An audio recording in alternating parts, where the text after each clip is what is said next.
Yun pala.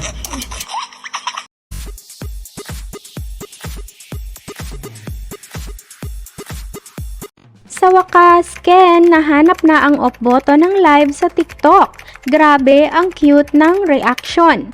Nakakaaliw talaga itong si Ken panuorin sa kanyang live kanina sa kanyang TikTok account.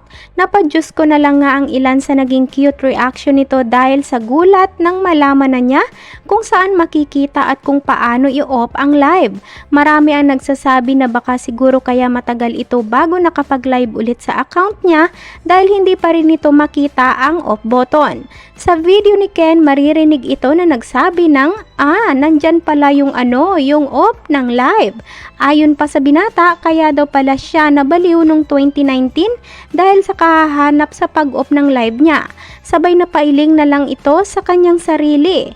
Tudo naman sa nakakatuwang komento ang mga 18 sa kanilang cute na bias dahil sa wakas, after 4 years natutunan na nito mag-off. Kaya naman marami na din sa kanila ang umaasa na sana mag-live na ito palagi. Kailangan maging alerto na umano sila dahil baka biglang mag-random live ito sa sunod.